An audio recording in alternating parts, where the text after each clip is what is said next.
Good day, everyone. Welcome to our podcast. I'm Esther, and today we have Sam, Wanqing, Sim, and Taeyang on board for our session.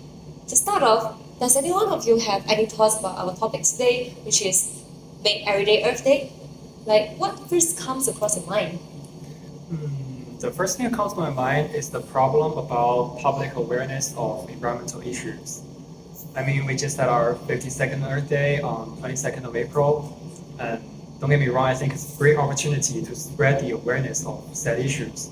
But the people's attitude between that particular day and every other 364 days just makes me feel like we still have a long way to go.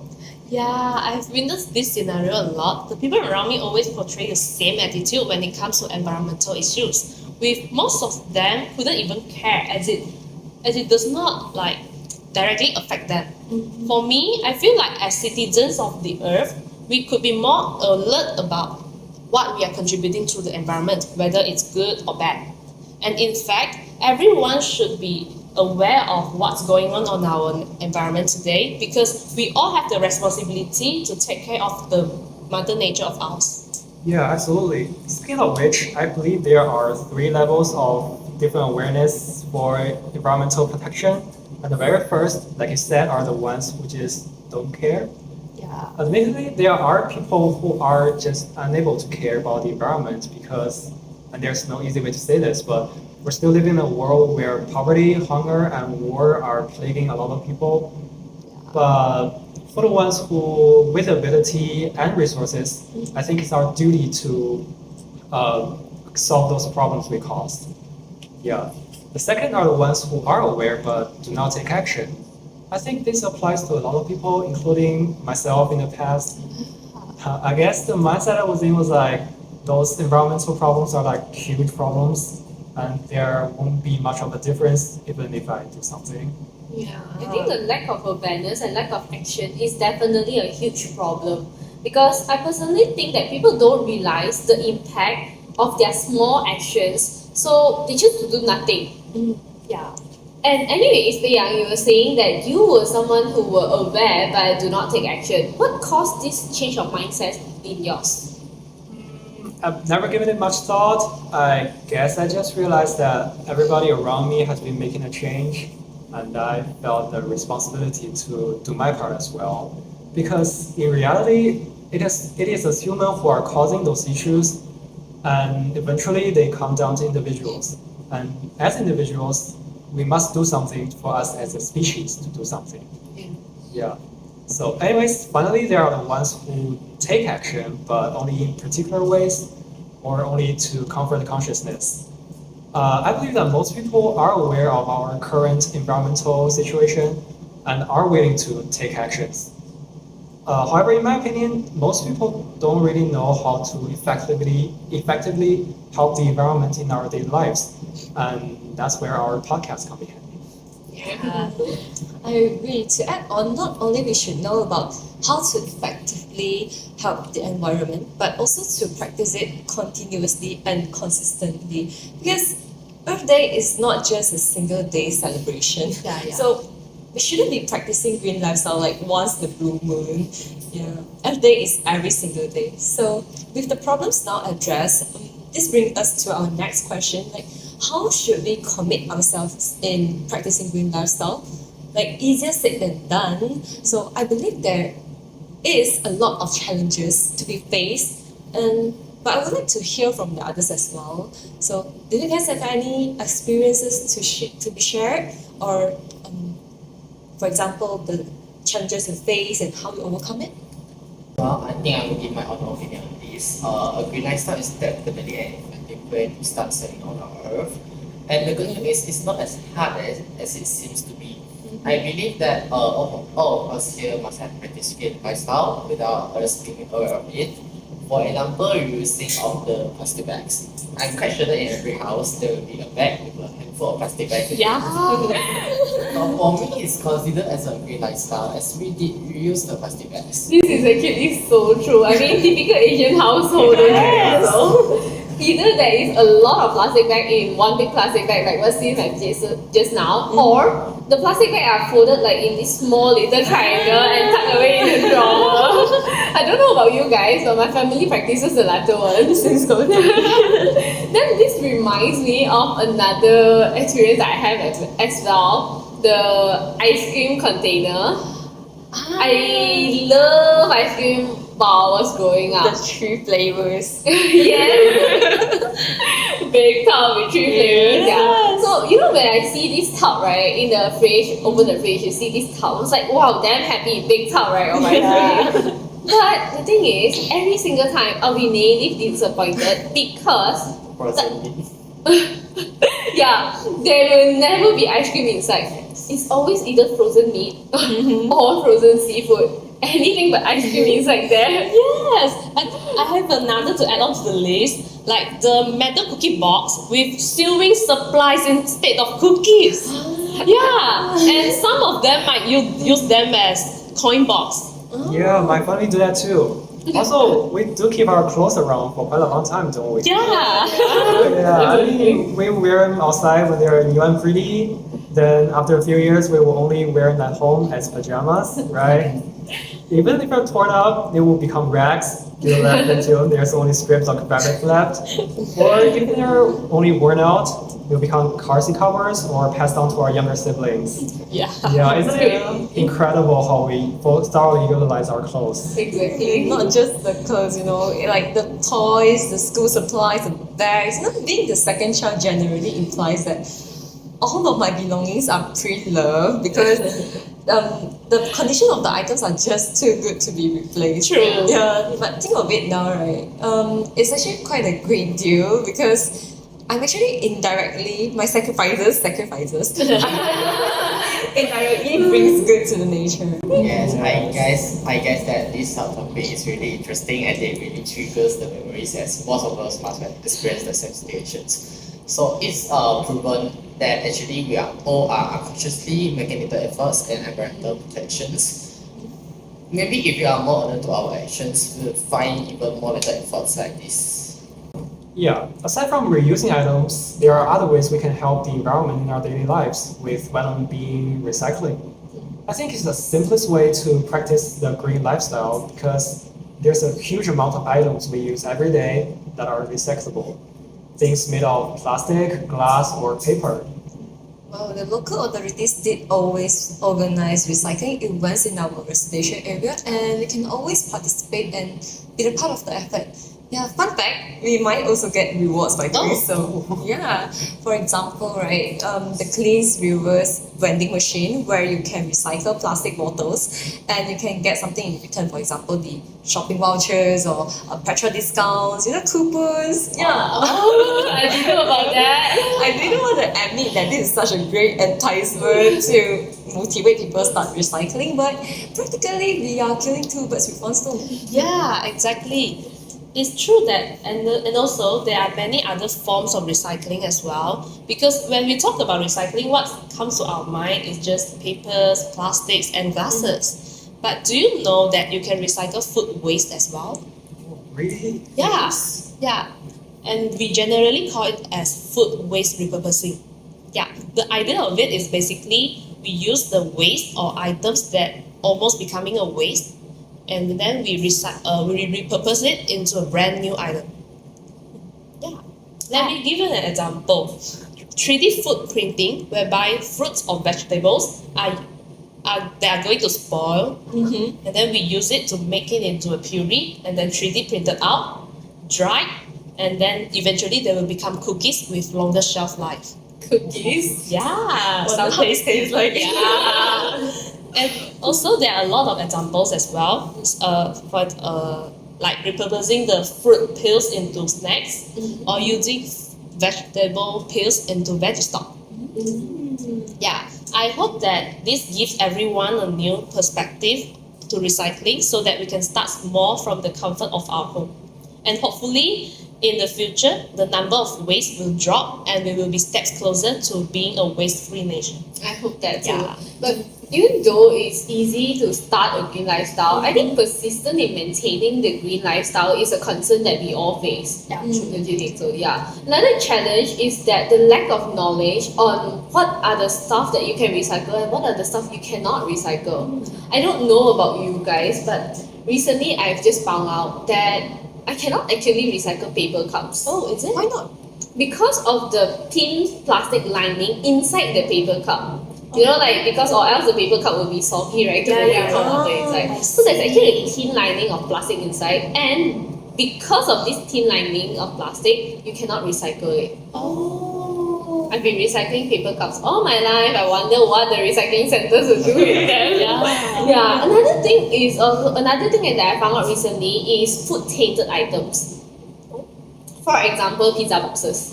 You know, Malaysian pizza always got good deals. We eat pizza a lot. And the pizza box is a cardboard, but you cannot actually recycle it if there is grease inside the box. Oh. Like the grease and cheese, right? If it's stuck to the box, you can choose to peel it off if there's only a little patch, right? You can peel it off and recycle the rest. But if the whole box is filled with it, right, you cannot recycle that. Yeah, I think there is so much more to this list and so much more for us to learn about recycling.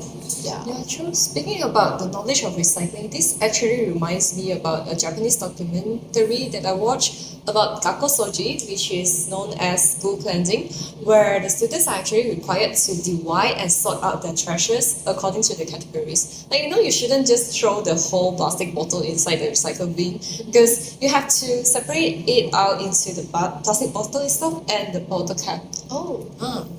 Is it because of the different plastic? Yeah, because the type of plastic used to make the bottle itself and the bottle cap is different. Therefore, they have to sort it out. Yeah, and they don't just sort the plastic bottle, of course. Of course, the burnable waste, the unburnable waste, and so on. So, the point is, they have been starting to recycle ever since year 1 of their elementary school. Oh, wow. Every day without fail. Elementary school. Yeah, so isn't that impressive? Because I don't even remember like what I did in that age, and these so-called kids have already practicing what they've learned from school, the 3R concept. So it don't just remain a fancy slogan. Yeah. So I'm quite astonished to see the Japanese resident, not just the adults but also the younger generation, have such a high awareness and responsibility towards recycling. Yeah, true. Despite them for being so young, still they are our role models and we should learn from them. But indeed, good practice of green lifestyle should be implemented when we are young. True. Still, learning is a lifelong process. Yeah. It doesn't matter if we start learning about recycling at this age, since it's better late than never, right? But besides recycling, I believe that there are more approaches toward a green lifestyle. Any thoughts? Well, another green lifestyle which I would like to comment would be sustainable mobility. Don't you guys think that we have too much of cars on the road? Yes. Yeah. So much traffic. Yes. Generally, each family will have at least one car, right? No? No. 2 cars at least, I think. That's true, and this eventually lead to so much of pollution. And according to the latest news that I saw recently, the total number of vehicles has surpassed the total number of human populations in Malaysia. Really? Yes. When I heard about this news, I was so shocked. Imagine the air pollution that can be caused by the total number of vehicles, and the most of the vehicles are motorcycles and cars. And not only do they cause air pollution, they also contribute to traffic conditions due to the vast number of vehicles. So I think we can assume that the carpooling among Malaysians is far less, and the public transport as a choice of transportation is not really favored by the community. Well, I guess it is not favored because it is not convenient enough. Yeah. I mean, if you think, right, in the whole Malaysia, the only state where we can commute daily to school and work is KL. Yeah, I guess I think other than Kuala Lumpur, there is no other state that we can do that, right? Exactly. And even so, right, the train stations in KL are not located at a very strategic place. Mm. Let me share my experience regarding this, right? Because when I'm in college, I generally commute everywhere I go because I don't have a car here. So there was once I wanted to go to my relative's place. So I took the MRT to the nearest station to her house. And when I reached there, I realized I had to either walk for another 20 minutes or pay another sum of fee, like small amount of fee, to grab to her house. Like, what's the point? Yeah. Exactly, what's the point of the train station then? Even that, right? I cannot choose to walk because of the amount of items that I was holding. I was bringing like a lot of stuff, right? And also the weather, Malaysia's weather is like scorching hot. How am I supposed to walk in that weather? Yes, I feel you, Sam. I have a similar experience to yours. For other public transport like the bus, the schedule was less accurate and there are always delays. So it's not really reliable. Like, do you know that the Rapid KL for now is free of charge? Yeah. And then last week, my friends and I were going for a gathering, and then we decided to take the bus since it was free. But the timetable was so inaccurate, and we ended up waiting for another whole hour. Yeah, One whole hour. just for the bus. Standing there. Yes. Looking at each other. Yeah. And eventually we were late for the gathering. How sad it is. After all, maybe driving would be a better option. Yeah. Yeah, would be better. And for families that can afford it, maybe electric cars would be a nice option. Yeah, exactly. I think it's a good thing that all those electric vehicles have been emerging recently ever since the success of Tesla. And a lot of those traditional car companies were also announcing to go full electric in a few years. So there's no doubt that the future of transport will be electric. And when that future comes, I think we should all consider electric vehicles over petrol or diesel ones for the sake of the environment. Definitely. Only if the electric car is not expensive. Now, if it's common, then it won't be expensive. Yeah. And in the question earlier, Esther they mentioned about the challenges as well, right? Well, for me, I have met some challenges from practicing a green lifestyle. Just to share with all of you here, there was once a shop in my hometown which is called Guru Guru, and it's meant for the donation of preserved items. Oh, very suitable for me. And I used to buy a lot of treasures at there, including second-hand books, t-shirts, and even household products. But it's quite a sad news as the shop didn't receive much attention from the public, and it was forced to shut down. Oh, Yes. so sad. And now the only place where I can recycle my beloved items, which is in good conditions, is no longer available. And the other recycling stations is either vandalized or is misused as rubbish collection areas.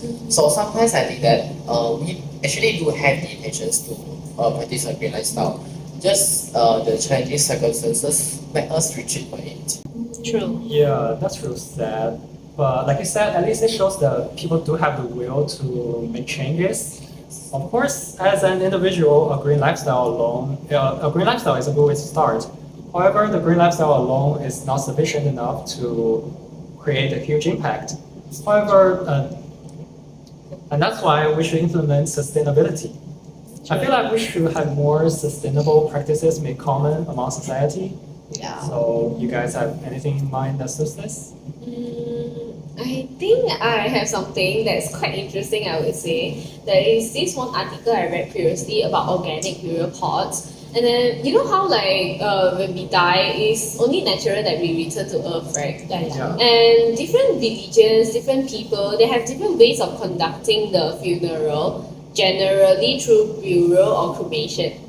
And then, from what I know, Muslims generally don't use casket, and they will only use like a white cloth to wrap and then bury directly to the ground. But other than Muslims, right, I think generally most of the other religions and other stuff, right, other people, right, they would go for the traditional cascades and then use this for like the burial or cremation. Both will use traditional cascades. So I think this is like very not environmental friendly because I don't know, but I have read that around 4 million acres of hardwood forests are cut down to just like use for the wood for the cascade. Oh, that's a lot. Yeah, exactly. And I feel like it's a very huge harm to our environment. Yeah, and I believe that these affect our environment very much. Yeah. With the forest heavily exploited, we no longer have our natural air purifier. And the climate change problem will never be solved if this situation keeps going on. And also, our flora and fauna will lose their homes for forever. So, anyhow, we have to do something to reduce the consumption of trees. Yes, also many people have the thought that trees are very important to preserve and conserve, as they think that they should spend their time with something more beneficial to them. However, they forget that most of the natural disasters that happen, especially in the recent years, are due to the uncontrolled destruction of the trees. Yeah, and I think that is why, right, new innovative inventions like these organic burial pots can be used to overcome all these problems. Because this biodegradable burial pot, right, actually allows your body to get the seed of a new tree when you die. Yeah, interesting, right? So I feel like this, like, not only your death creates new life, but it also can serve as a living memorial for your life. And I mean, personally, I think this is a way better tribute than a piece of concrete slab. I don't know, but if this become common in the future, I might even like select my own tree before I die and like tell my family members I want to be this tree when I die. Actually, this is Sam Balsam. Yeah, really? I do agree with you, Sam, because I think traditions are important to be celebrated, but adaptations are crucial as well. And it is not just for our own sake, but also for our nature and the entire human race. Yes, I agree. Definitely, adaptations are crucial. With modern technologies such as smartphones, we can always utilize mobile applications and social media such as Facebook, Twitter, and Instagram to promote the use of organic burial pots to the society. It may be a slow process, but it will be worth it in the long run. However, I am afraid that even though the knowledge reaches the society, but to some of the people, they might not able to accept the new innovations, as they are stuck with their old traditions. So I do hope that the society can accept the use of organic burial pots in the future. I guess all of us hope that too. True. So beside organic burial pots, I actually known some other eco-friendly inventions. Have you guys heard about the uhu water? No, Hear about I've that, never heard of it. It actually came out quite a few years ago and went viral on the internet, being an alternative solution to plastic bottles. It is made of algae mixture, technically wrapping around the water. Wait, is that cube bubble? Yeah. There's that Oh, cube yeah, bubble thing. Yeah, I didn't know it's called uhu water. Yeah, okay, the name is uhu water, alright. And yeah, so we all know that plastic waste or plastic made products take years and decades to decompose, right? And in my point of view, plastic bottles are one of the most common waste found like literally everywhere, like in the ocean, on the road, at my cousin's wedding dinner. So, yeah, just imagine that we don't need them anymore. It's not just like less plastic pollution, but also like saving wildlife or just simply cleaner streets. Yeah. Yeah, I do hope that too. Also about the Oho water, I'm not sure about its functionality because I don't think it can hold much water. Also, it seems quite fragile, I would say, because it definitely needs another packaging for transport or on store shelves, which kind of defeats its own purpose, doesn't it? Yes, you got a point. Well, I do understand the concern, but yeah, this is quite a concern. But I believe there will be a lot of drawbacks to any new inventions, and in fact, the idea itself and the courage to turn the idea into a product and the spirit, the will, enthusiasm to actually, for the sake of environmental protection, is exactly what we need. And the improvisation of the product can further be made to suit customer needs, like just how the company of Wu Water, they actually came out with another product which is the biodegradable packaging, food packaging made of seaweed. So yeah, I believe more of the improvisation of product can be made afterwards. Yeah, that's really a creative idea. Like, I really admire the company for having this passion just to make some changes for our Mother Earth. Yeah, and I do hope that in the future, more and more creative innovation like this will be seen in leading us to a green and sustainable world. Yet, do you have any other innovations that have the same goal? I have another thing in mind, which actually caught my eye. The edible cutlery. Sounds tasty. The fork and spoon that can be eaten. So yeah, not just because I'm a foodie and yeah, it sounded tasty, but actually I really need it because to further elucidate my point, I'm currently staying in my residential college and washing my calories after each and every meal or snack is just not as convenient as compared to being at home. I think we can all relate. So yeah, I keep taking the free disposable plastic made cutleries from my college cafeteria, and not a proud thing to be shared, but I believe this is what contributes to the 400 million tons of plastic waste every single year. It's just for our own conveniences. So my point is, with this invention, although we might still be far from achieving the zero single-use plastic target, but I believe we are taking a small step towards a significant difference. Yeah, true. I do that too, and I feel guilty taking those plastic spoons and forks. I mean, those edible cutleries would definitely ease up my consciousness. Plus, they don't need to be washed, so even less water compared to wood or metal ones. True. Yes, I guess everyone of us here are guilty of it as well. Nowadays, people tend to buy food outside or rather than cooking themselves, including me. So I think that the edible cutlery is really a sustainable product that can be used. However, there are still public who are still worried about the safety of the edible cutlery, right? So I think that actions should be taken to promote the awareness of the edible cutlery to the society. Yeah, I think I agree with your point too. And then I think, like, I mean, although it's an interesting idea, it's not widely used at the moment, you know.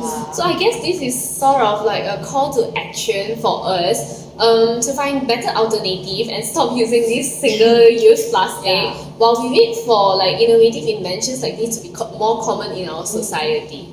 So yeah, alright. I think we have heard about green lifestyle. We have heard about sustainable inventions with very interesting ideas and opinions from everyone. I think before we wrap it up today, maybe we could leave a call to action for our viewers as well, so that they know how to play their roles in protecting the environment. Maybe we could suggest them any NGOs or organizations that are suitable.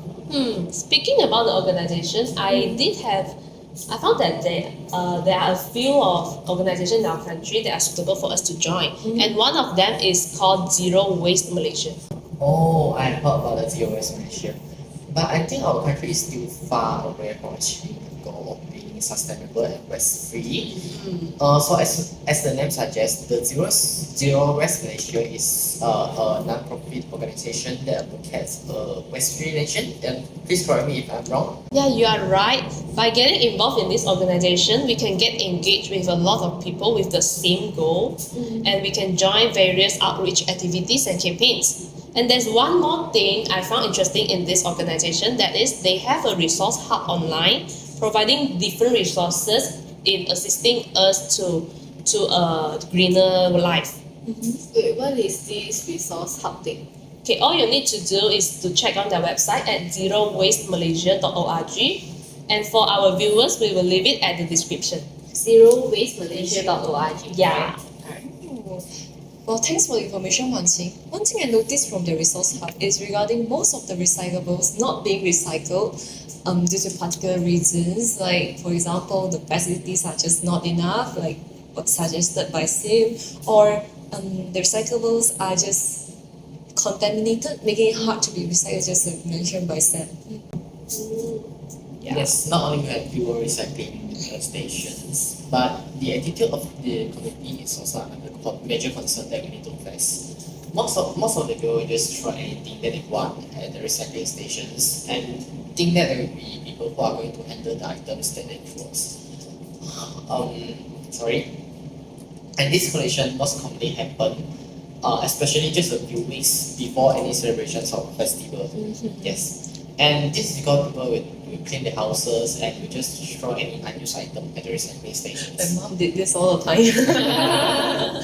And this action actually not only cause accumulations of unused items that cannot be recycled, but it actually also contribute to the mosquito breeding cycle. Yes, we should be really considerate and aware that our actions bring major complications to our environment. Not only can our mother nature be damaged, also our own health is at risk if this situation keeps going on.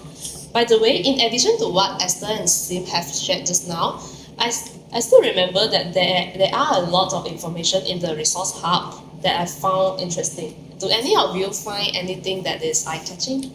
Is this directed to me? Because I'm looking at the website right now and I realize they do really, like you say, have lots of information here. I think one of the sections that caught my attention is called Food for Thought.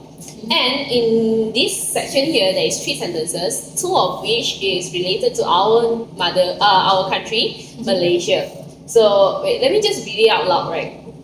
First sentence. More than 38 million kilograms of trash is created each day in Malaysia. Each day.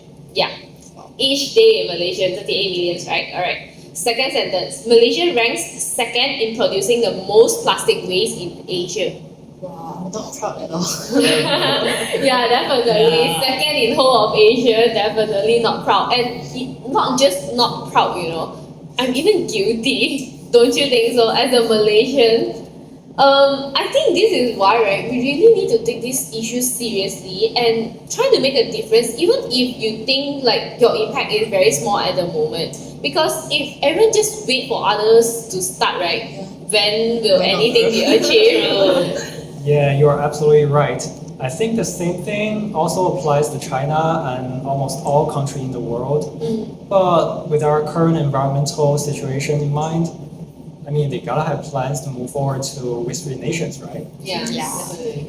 When talking about waste-free nation, I think that it must be achieved in the future for our precious Mother Earth. However, I think that it cannot be achieved with only one organization that is trying. So as their sentence say, the power of man is tiny, but the power of collective is huge. So are there any other organizations that are working towards the same goal? Well, worry not. Aside from Zero Waste Malaysia, there are still a lot of organizations in our country that have the same goal. For example, like BG Initiative, Green Sempona, and Econites. Yeah, and each of them may have different focuses, but eventually all will come to the same goal, which is to create a green and sustainable world. Wow. Well, without joining this podcast session, I didn't realize that there's a lot of organizations actually Right. existed all this time and they have been striving for our Mother Earth like all this long. Yeah, I should definitely go and check on their websites and for more information like soon. Better late than never. Yeah, me too. What an insightful and interesting session we had today. We discussed public awareness problem, proposed ways to implement green lifestyle, looked into the future of environmental protection, and shared the efforts by all those amazing organizations. I really did enjoy it. Hopefully our viewers will find it interesting as well and manage to take home some useful information. Making everyday Earth Day would be useless without effort from everyone. If you think that your action doesn't bring impact, listen again to our podcast and rethink about it. Rome was not built in one day, but they were laying bricks every hour. You don't have to build everything you want today, just lay a brick. So get your environmental knowledge and take your actions, and let's all live an environmentally friendly life to make the world a better place. Thank you for watching. Thank you.